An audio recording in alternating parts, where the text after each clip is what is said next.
Hello again, everybody. So we come to our final session, and have we got a wonderful session to end our symposium on. The bold vision for humanity, the generation of health.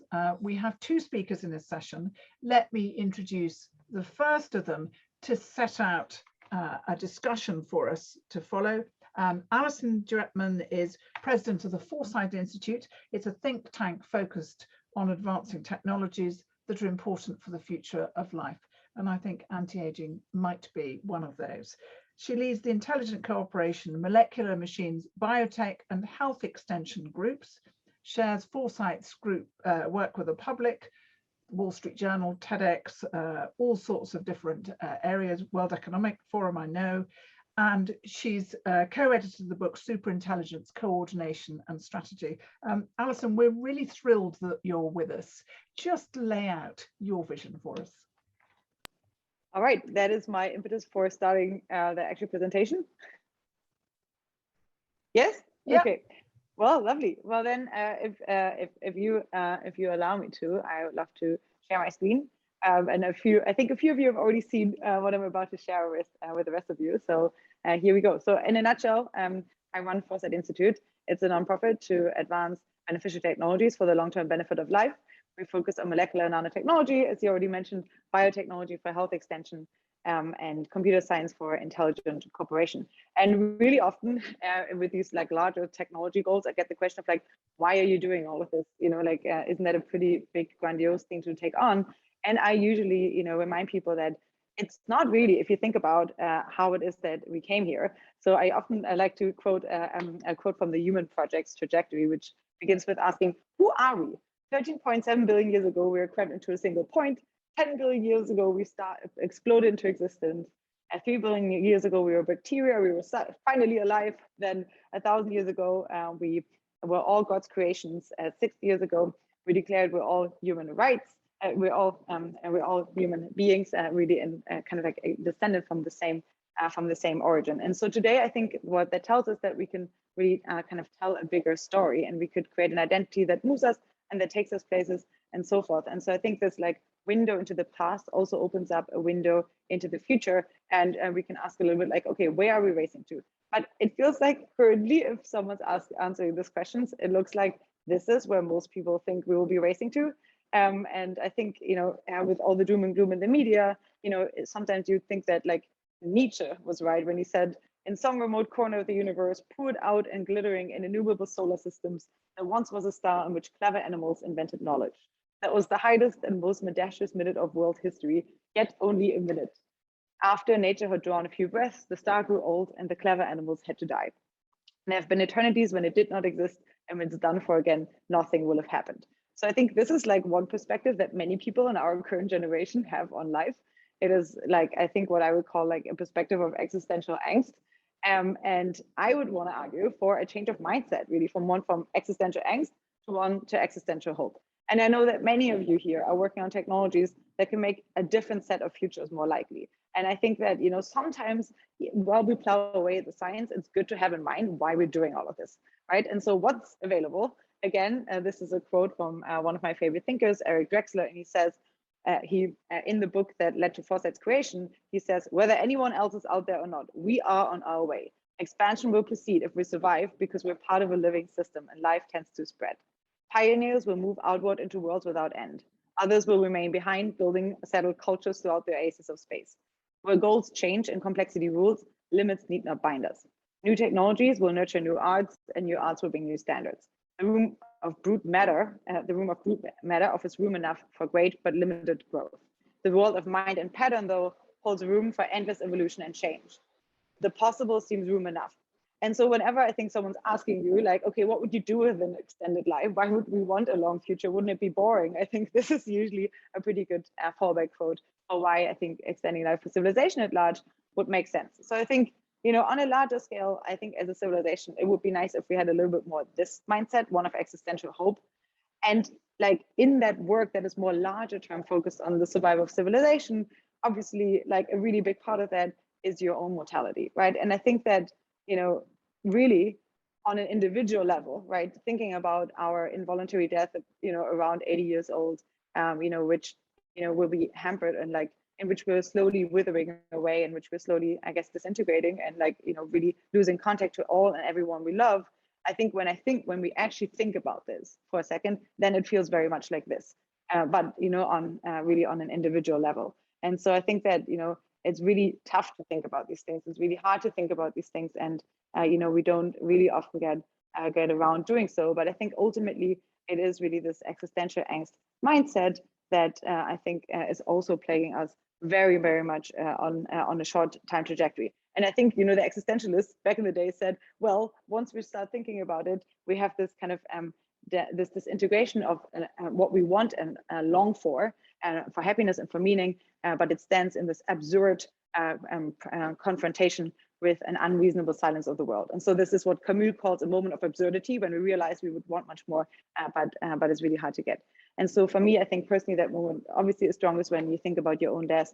But I think currently what civilization preaches you a little bit is like, oh, just accept the actual limitations and try to build a fruitful life within it.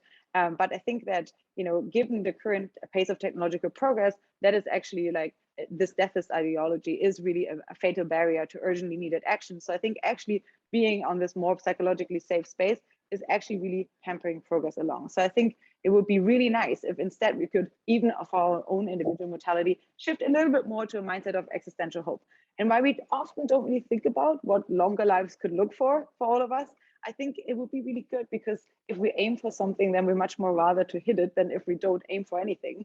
And so again, this is just one quick quote, but I think whenever someone asks me like, okay, wouldn't it really be boring to live a long life? Why would I want this? This is the type of life that I think could await us if we don't wipe ourselves out. And so this is again a quote from Bostrom, and he says, "My mind is wide and deep. I have read all your libraries in the blink of an eye. I have experienced human lives in many forms and places, jungle and desert and crackling Arctic ice, slum and palace and office, and suburban creek, project, sweatshop, and farm and farm and farm, and a factory floor with a whistle, and the empty home with long afternoons. I have sailed on the seas of high culture and swum and snorkeled and dived. Quite some marvelous edifices built up over 1,000 years by the efforts of homunculi, just as the humble polyps in the time amass a coral reef. And I've seen the shoals of biography fishes, each one a life story, scintillate under heaving ocean waters. Does the whole exceed the sum of the parts, or do the parts exceed the whole? What I have is not more of what you have. It's not only the particular things, the paintings and tooth-pass tube designs, the book covers, the epochs, the loves, the rusted leaves, the rivers and the random encounters, the satellite photos and the Hadron Collider data streams. It's also the complex relationship between these particulars. There are ideas that can only be feathered on top of such a wide experience base, and their depth that can only be plumbed with such ideas. And the games and the lusty things and the things I can't even mention. You could say that I'm happy, that I feel good, that I feel surpassing bliss and delight. Yes, but these are words to describe human experience. They are like arrows shot at the moon. What I feel is far beyond feelings as what I think is beyond your thoughts. Oh, I wish I could show you what I have in mind. If only I could share 1 second with you. And so I think obviously we're not there yet, and this is pretty grandiose, but I think every once in a while, just like lifting our gaze a little bit and thinking about, what could really, really long lives entail if we don't wipe ourselves out on a personal level? What could personal growth really look like? And obviously, like you could say the very same things, really for the other areas that Foresight's working on, which, mostly include intelligence. Then we have molecular nanotechnology for better control of matter, space exploration, and so forth. But I think ultimately, really, like, if there's one thing that I think I want people to take away, that sometimes this existential hope mindset shift is really fruitful for actually making progress happen. And if you then, ask like, okay, the next thing that people usually say is like, but what if I really try? What if I drop everything? I work on escape velocity and longevity, and then at the end of the day, it turns out what I did it didn't really matter, and I get wiped out anyways. And then I think that sometimes even here a perspective shift would be good. Imagine that. Of course, it's really painful to imagine that you're at the end of your life. You have tried to work on longevity, and it didn't at least matter for your own escape velocity and longevity. But on the other hand, one could also argue that imagine now the opposite scenario. You are at the end of your life, and you know that something that you could have done to actually make escape velocity and longevity more likely would be you could have done, but in the end you didn't do, and this is why we now didn't hit it. So this is a minimize regret rule for which world would you rather live in. And I think if it's the latter one, then I think you know what to do. Finally, if you think that all we do at Foresight is philosophy, no, it's a technology think tank. But every once in a while, it's really nice, I think, to think about why we want these things too. And Victor told me to be a little bit broad and a little bit more like, I guess, high level here in this discussion. That's why I led with the philosophy. But if you're interested in our technical programs, we are a Bay Area-based institute, but we're now expanding globally. We have a biotech and health extension group, a molecular machines group, so that's mostly nanotechnology, and a decentralized computing group. You can learn more about the group on our website at foresight.org. This is a group of high-level experts that meet twice weekly to really try to make long-term progress and longevity happen. We have lots of talks by many people that I think many of you are aware of. You can apply to join these talks. Also, if you just want to dip your toe into the types of discussion that we're having, then you can click on any one of them. You get redirected to our keynote summary where you can find everything. But this is all just to say, if you're interested in joining us, then please do so. Our reports will be published very soon. Sign up to our mailing list. And because we're expanding to Europe now, and I know that you guys are based there, perhaps you're interested in joining us at our annual member gathering, which will happen in San Francisco and at a castle in France. And we have our biotechnology track there with many people that you know about, molecular machines, decentralized computing, and so forth. So it will be, I think, quite an interesting one for you to join. If you're interested, I'm very happy. There's application-based tickets available, but if folks on Rejuveron were interested, I'm super happy to figure something out which would make attendance for all of you easy. Anyway, I'm really interested in what Christian has to say. I'm hoping that I didn't scare people away by actually going all the way in the transhumanist vision, but I was being told to be bold. And I think if there's only a few channels in which you can do that, then maybe this is one of them. So that's all about me. I look forward for what you have to say, Christian. Thanks, Allison. So yes, you've gone super bold and we thank you for it. Let me just formally introduce Christian.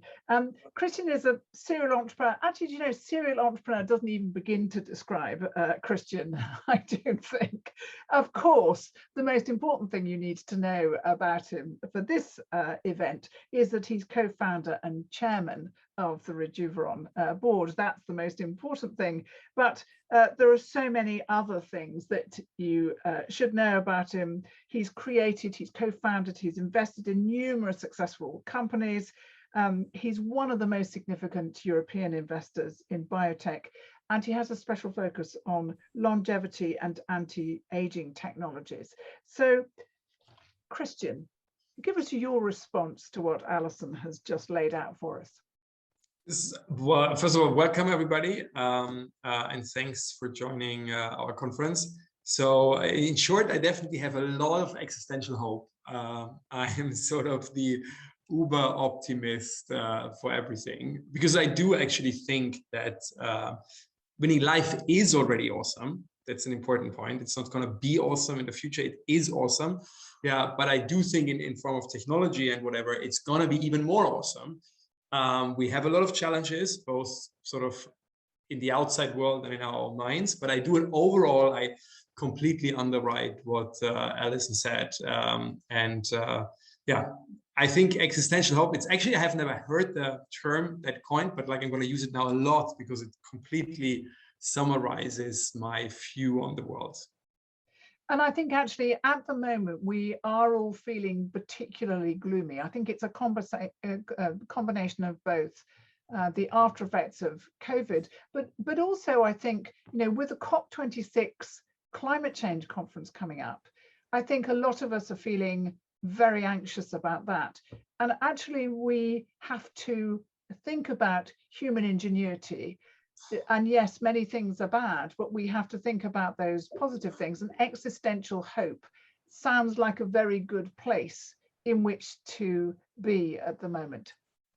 I think that if climate change is actually a good example. I think we live in a world where a lot of solutions are at our fingertips, yet fear indeed. And by the way, the media is playing a kind of negative role, because obviously sort of bad news sells and bad headline sells. Like, yeah, so we're living in sort of this echo chamber where we actually sort of increasing existential fear.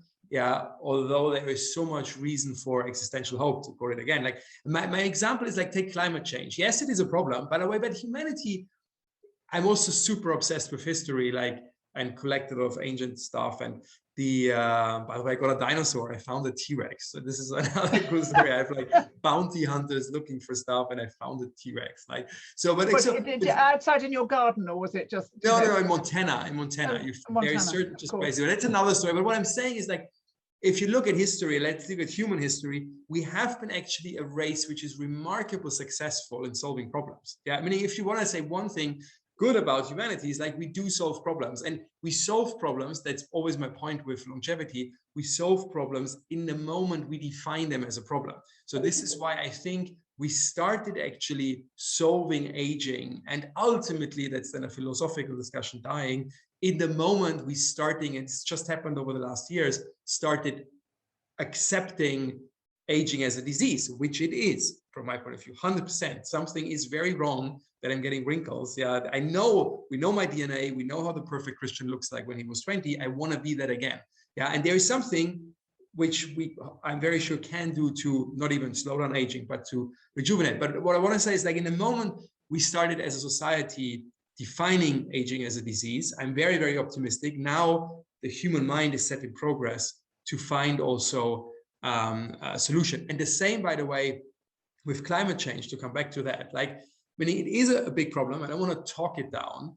Yeah, but like, let's take my favorite thing is, like, by the way, it's not, I'm very libertarian. It's not going to be solved with making people fly less or whatever. It's all bullshit. Yeah. So the whole Green Party in Germany or wherever, it is all bullshit. Yeah.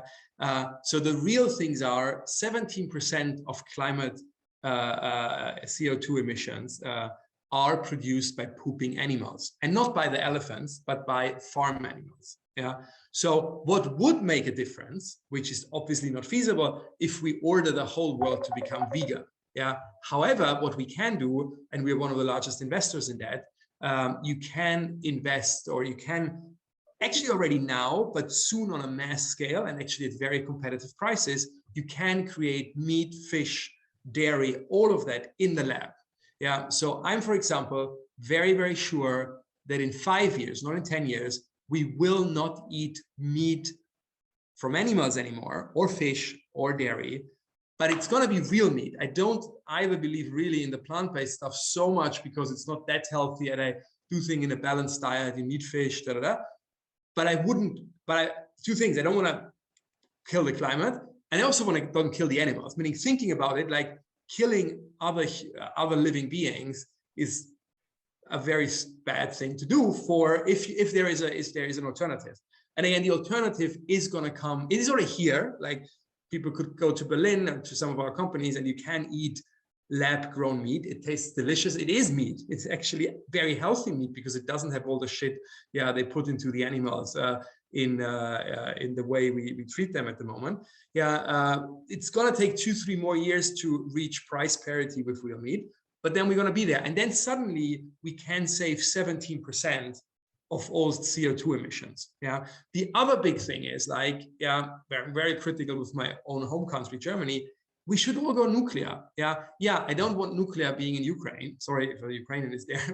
But Germany is very, very thorough in running their stuff. Yeah. And nuclear is the most cleanest option. And then there's another option coming up. So we're a large investor in fusion technology. Yeah, which is even safer, even less issues. But I do think we can handle actually nuclear issues pretty well right now. But like, then go fusion. UK just commissioned the first fusion. The tokamak. Pardon? The tokamak. It's called, yeah. So, and yeah, so great. So again, then suddenly, because what happens in Germany, no, we do gas. Like, this is like not really clever. Yeah. And I think you need more than wind and solar for industrial nations. So you need either nuclear or fusion, unless you have hydro, which not everybody has, to have an energy mix which can sustain an industrial nation. But again, the solutions are there. And suddenly you cut down, if you add that up, 30, 40, 50% of the CO2 emissions, then you have that side. And then, to stay at climate change, there are amazing technologies already out there to actually store CO2 out of the air back into the earth. You have you can even go, I know some people are afraid of it, but you can go to geoengineering. We can think about that. Anyway, so the short version is, the solution for climate change is more technological innovation, and the stuff is already there. It's going to be deployed, so I'm not worried about climate change. So let me drag you back to aging a moment, but actually some of those solutions for climate change. So for example, eating less meat, we know that, meat is a very meat heavy diet is one of those things which is accelerating aging. So we may be able to, in dealing with climate change, also have an impact on aging. Allison, what are your thoughts on that?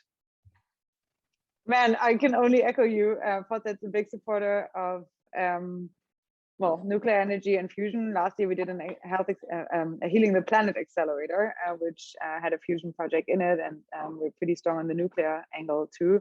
So can only echo this. Then lab grown meat, for sure. There's an accelerator here in San Francisco, IndieBio, and they do also finless food. So I'm a really big fish eater. So I would like more of these solutions coming to actually expand the meat space a little bit into more fish heavy protein, which I personally am a fan of. So yes, totally just seconding whatever he just said.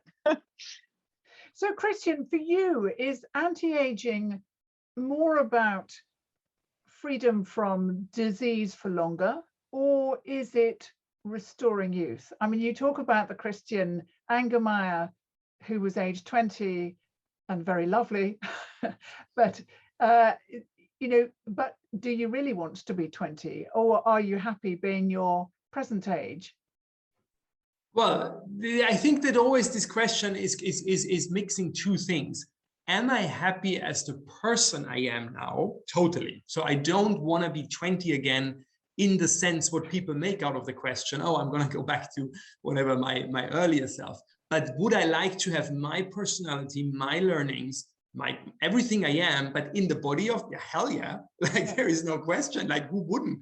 Yeah, so I think we have started lying to ourselves, and I think that's one of the big problems, by the way, of mental health. There's another of my two favorite topics in biotech investments and building companies are longevity and mental health, and they go very much hand in hand, is that we always tell ourselves lies. Sometimes we have to, because we age, so we have to tell us, oh, there's all these, like aging is actually has things. No, some things of aging have it, experience, craftsmanship, yeah, but I would like to be in my body like I was 20 years old, meaning there is no question. And I don't think anybody who's honest with him or herself would answer differently. Yeah, again, same personality now, body from then. Yeah. And so we've got a comment from the audience saying it's a mistake that any particular age is optimum in any way. I mean, and of course it varies so much. But this is, but I disagree. By the way, I'm happy to have questions or whatever, because I disagree, because we think they go hand in hand. Which then is a philosophical, yes, if I'm 40, do I have more learnings? Do I have sort of a more settled character? Yes. And then people say, and at the moment, people always have the assumption you can't have one without the other.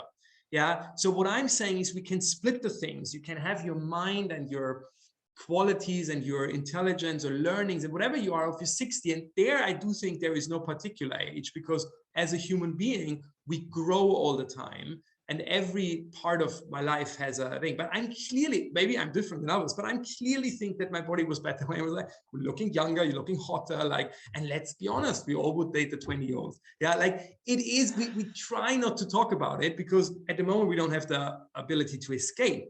Yeah, but it's gonna be there. But that's just why I think it very honest to myself, like. Allison, what are your thoughts on that? Well, Allison is still 20, so she has. No... I know, honestly, like I just turned 30 like few weeks ago, and so for me this was like a major, like, I have like the monitor here, and like I'm wearing the Oura ring, I'm signed up to cryonics, I had my stem cells banked, and so forth. So went through all the steps in my 20s because of very much the same ideas, and also the earlier you start, obviously, the better it is. I think that, first of all, the question of like, would you want to be your current age is a little bit misfitting, because what age as measured by biomarkers, which biomarkers, from which aging clock, right? Those are the questions we should be asking. If we care about biological age, like, right, this is a really good way, I think, to get at the biological age. And then that could be really like detected a little bit from, where are you currently, like mentally, right? Which is a really complex area. And I'm glad you're doing work in that, Christian. But I think on that note, on the, like, there is no optimum age, I always like to think of it as like, currently we think about our lives as a little bit like, you go up this curve, you've learned everything, and then like, you know, your experience, and then you're kind of irrelevant. And that's kind of like a book which kind of like leads to a peak, and then it ends, you know, and the story like settles, and everyone's happy clappy living ever after, or dies. But I think we should think of our lives more as like a very long book with multiple different chapters, you know, and each chapter could be one university degree. And as you grow older, there's more and more things that you discover, and there's longer books you want to write. And so every chapter could have another spin-out chapter. Like, it's more that, you know, we have to think about our lives not in terms of this one trajectory, but in terms of multiple different growth periods that we want to go through, and maybe they circle back at one point. And I think it will be a long, long time until that gets boring. Yeah, but by the way, so that is sort of, I totally agree, but that is actually where I see that a lot of people are on a different trajectory. I think it's very rare that people in a natural way sort of stay curious all the time. So we should, yeah, but we don't. And I think to combine maybe that sort of panel with my other passion of mental health, yeah, sort of my big idea there is I had the idea like years ago to bring back so-called psychedelics into the medical realm. So I have another, like the Rejuveron and a sister company called Atai, where we own all the intellectual property on LSD, magic mushrooms, ketamine, ibogaine, all the psychedelics. At the moment, we're focusing on what is an agreed mental health issue, which is mainly depression, anxiety, addiction, and post-traumatic stress disorder. Yeah, but actually, I think there is several other, let's call it mental health issues out there, which we have not yet, but it's coming, defined as a treatable condition. Yeah, let me take an easy one first, where we all, I think, agree. So one big problem of our society is loneliness.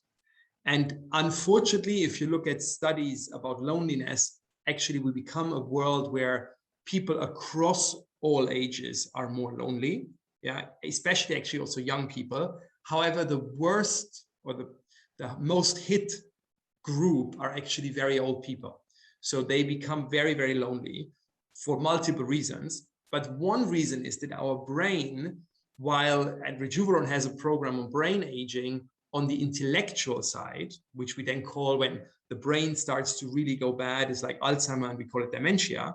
But like there is another aging of the brain, which is starting way earlier, round about 30, and practically be gradually declining in what Allison was trying to instigate, in the openness to the world, and in creativity and in disruptive power. A very good example or proof is there is the Nobel Prize for mathematicians, is called the Fields Medal. And almost none who won the Fields Medal was older than 30 years when he or she wrote the thesis for which they won the Fields Medal. Just very few examples. And when you talk to really big math professors and say, why is that? Meaning you should actually think that a 40-year-old math professor had more time to accumulate knowledge.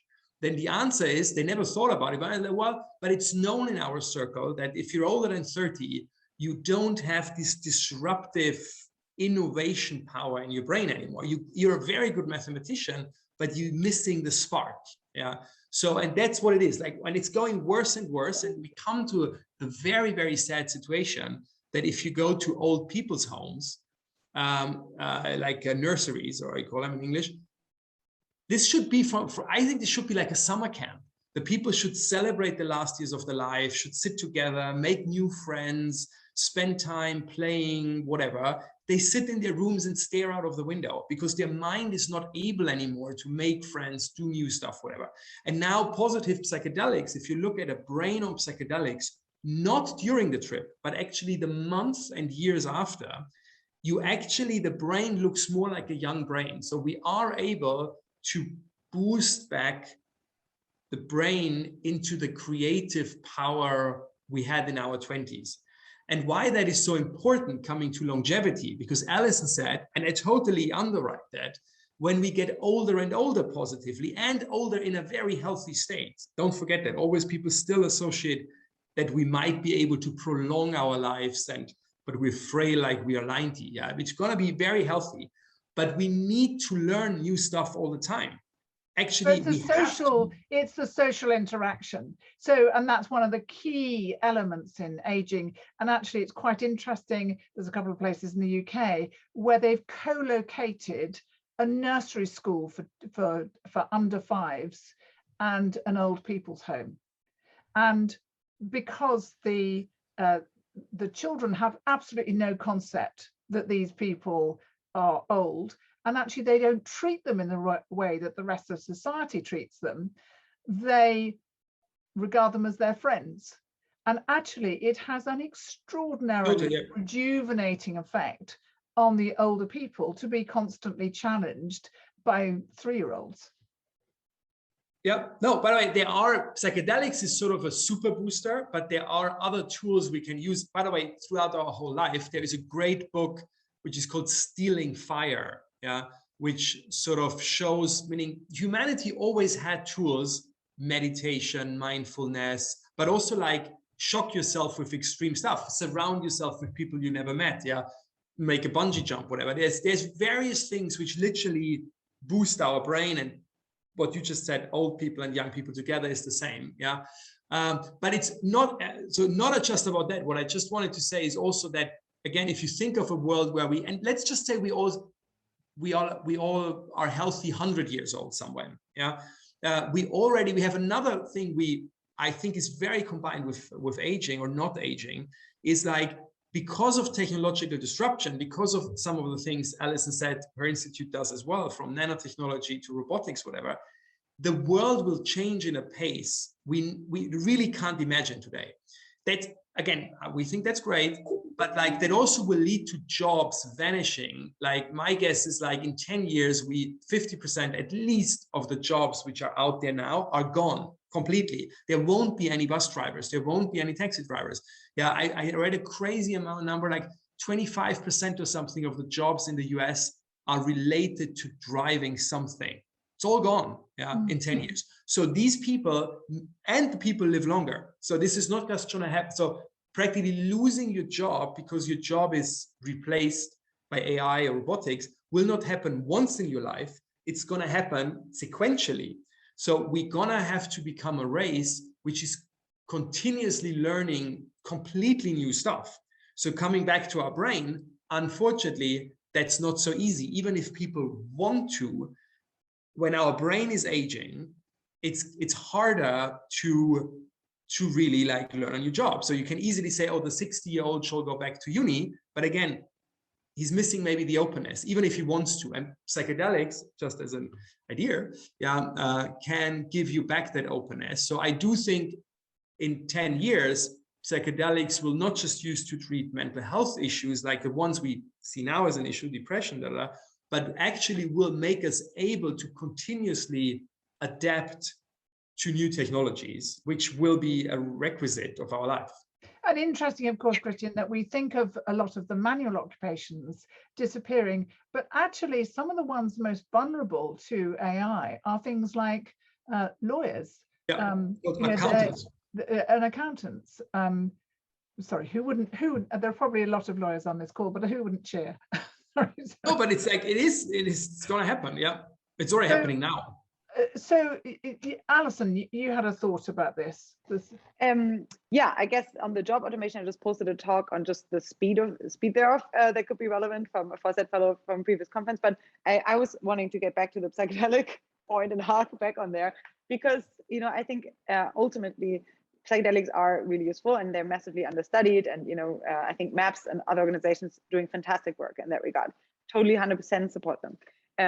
I think that there's Carl Friston wrote a really great paper on the anarchic theory of the brain, and just really showing how your priors actually level, and so you can actually make them afterwards like more amenable to different predictions. So it really is great if you're suffering from depression. It's ludicrous how well it works.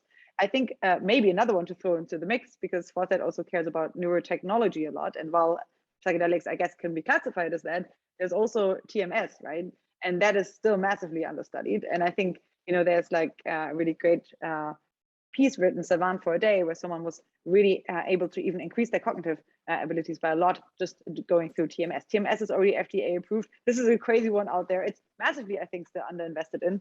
But that's just a few ideas on the neurotech side. I think you're making a really good larger point of like, hey, look, longevity, like as a field, and this is why we're talking about so many other fields right now, is not developing in a vacuum, right? Like at Foresight, like we really have this approach of like, there's not only one technology or like one area that will become relevant, they will all merge much, much faster than we think in ways that are really, really hard to even predict right now. So we have the molecular machines group, which is more nanotechnology. But for me, really, that is the we have the biotech group and the nanotech group. But for me, the biotech group is where the nanotech group will be in 5 years. So they're still very academic centric, but rapidly we can pull on those, on this basic science and draw it into startups and actually speed up longevity development massively. So I think the best things happen at the intersections. We will have to become much, much more able and flexible to hold different technologies in our own head and see where they can benefit each other, but also obviously where they can come to risk. But I think more of a multidisciplinary approach to technologies, I think, would be really useful in the long run. This is why we're talking not at all about aging right now, but actually about all the other. But actually, there is a thread about longevity which runs all the way through this. And one of the things I see here, and it's common to the way you've invested. You're talking, Christian, about the way you've invested in psychedelics, and actually, first use is going to be in the treatment of particular conditions. And actually, I wondered if you would talk a bit, wearing your Rejuveron chair hat, about where you see first uses in anti-aging medications, and actually whether even the idea of anti-aging is a helpful concept, because one of the things that we've discussed throughout this event is that actually maybe the terminology is wrong. When we say anti-aging, it perhaps gives people, they want to live to 120, all those kind of things flood into the mind, when actually what you're really doing is creating a health span for people. And that's the first step, in the same way that for your psychedelics, the first step is the treatment of depression. Would you agree? So let me, because I see like one question. So there was one comment, psychedelics are very dangerous. That is scientifically completely wrong. Yeah, I'm just trying to share the screen. Can I share my screen? I think you can, yes. There is this amazing, and I just want, because it's a very deep passion of mine, because our society is completely wrong on the use of or the risks for drugs. Let me share. I don't want to indulge psychedelics too much. No. I just like, because I want to aging. Totally. I'm just going to drag you back here. Yeah. So I just want to show this one chart because it was in the chat. So I think it's important to. So this is like, I don't know if you see the right side, and there's this great. It's the UK government, not me, and analyzing the harms potential of drugs. And by the way, 2 harms to yourself and to others. Yeah, and it turns out that the most harmful drug, which is, by the way, an anti-aging point, because it's pure poison we're drinking every day. And I'm very proud that I never drank a sip of alcohol in my whole life. Alcohol is by far the most poisonous and dangerous drug out there. It's, in a holistic view, more than heroin. Yeah, heroin is the second worst. So I'm not saying heroin is better. It's second worst. Yeah, and then it goes all the way down. Yeah, and then you actually come to what you call psychedelics, which have no toxicity. They are not addictive. But where I do agree with the comment, and I want to make that clear as well, this is why I'm picking it up. Yes, they are and have been always used under very, very careful supervision. So psychedelics, because I talked about it, so I want to make it clear what we are doing. We're bringing them back into the medical world as an approved medical drug, but as a very niche approval, which means psychedelics you can just take together with a therapist. So you can't take it home. It won't be a prescription drug. And everybody who thought about it and says, oh, Christian might have a point, because they are illegal still. We're going to change that in most of the Western world. There are countries where it's legal, like in the Netherlands and in South America, but even there, do it always with a guide. That's just the important disclaimer, because sort of first part of the comments, I disagree. They are not dangerous, but they are medications, let's not call it drugs, who have to be used under supervision of a very experienced guide. There I totally agree. So okay. coming to Christian, I'm going to stop you there because I don't want to carry on down this track because I want I wanted to come to another question on aging. Yes, so, I'm just going to I'm coming number 9. So Christian, I want you to tell me, because we've got not so much time left, I want you to tell me where you see, I mean, you have been hugely invested in longevity research. I want you to tell me where you see longevity research and companies like Rejuveron in 10 years' time. Well, in 10 years' time, I mean, this is already too long in terms of like, I'm more optimistic, but in 10 years' time, we're gonna have a multitude of approved drugs. Yeah, we need a lot of them, so there won't be the one single silver bullet which changes everything. But like aging, and actually one of our colleagues at Rejuveron, I don't know because I just joined, if that was maybe a topic before, but Manuel Serrano, who's a colleague at Rejuveron, he coined that term, created that term, these 9 hallmarks of aging. So aging is a very complex process. So we need a lot and continuous interventions. Yeah, we all also know that at the moment, unfortunately, still aging in itself is not seen as a disease which is treatable. So we all have these walk around or go around that all the therapeutics Rejuveron is developing have sort of an immediate use case for an accepted disease, yeah, but then they can have also a wider use case and a broader use case for aging in generally. So, but having said that, sort of, I do think that Rejuveron and other companies out there with whom we're working actually very closely, because again, it's not a winner takes it all market at all. You need a lot of successes to then overall slow down and reverse aging. But in 10 years, Rejuveron will have approved drugs, hopefully way earlier, on the market, which again have a dedicated use case immediately for like our what's the English term, never can't say it, eye programs, yeah, but then have a wider use case, yeah, for aging. There's a question here. In 10 years' time, biological age reversal will be commonplace and will have moved on to obdurate conditions not cured by restoration of youthful resilience. So I'm guessing that that is very, yeah, I mean, I would have said 10 to 20, like if age reversal 10 years, meaning that is the sort of the very optimistic. I would say age reversal we're going to have between 10 and 20. And then again, the definition is what is reversal. You can only reverse now a bit with growth hormones, whatever. So question is how we define reversal. But I agree. And then there is another so the diseases of aging are very largely inflammatory diseases. We're talking all the metabolic syndrome, we're talking diabetes, we're talking some of the dementias, the vascular dementias, so those kind of things. But Allison, where do you see the future in that shorter time frame? I mean, you've laid out a vision of existential hope. We're all with you on the existential hope, but in the short term, where do you see these things playing out? Well, I hope you don't mind me very quickly screen sharing. This is just to say, I'm not a scientist in this area, but we have people working on this. So this is that report that I just mentioned.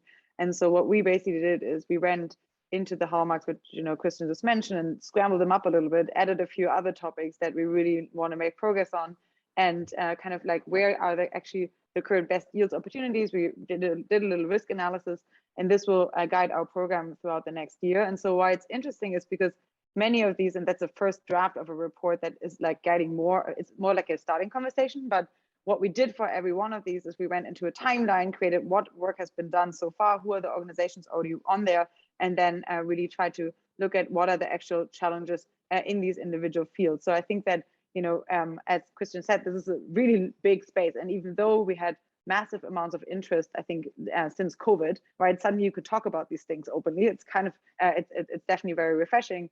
And there's still lots of work to be done.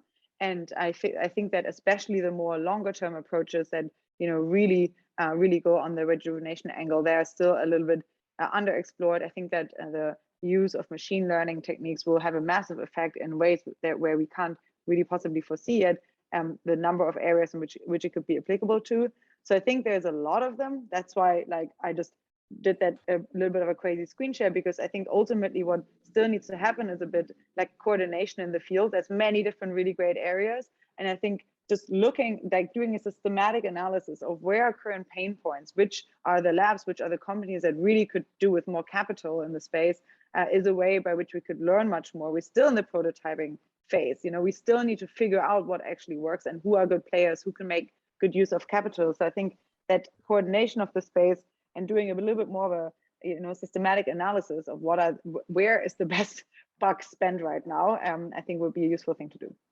So Christian, one of the areas, so you know, you're very well known for spotting these opportunities a long way out, but it seems, and we've had this discussion throughout today, that one of the big holdups is how you deliver the promise, because of the way that the present regulatory systems are set up, and that makes it very difficult to actually, for investors to get their money back, unless you can alter that regulatory structure, unless you can perhaps also use a different set of terminology so that people are not spooked by this is about rejuvenation and, you know, turning back the clock, but much more about this is a really, really important development in human history.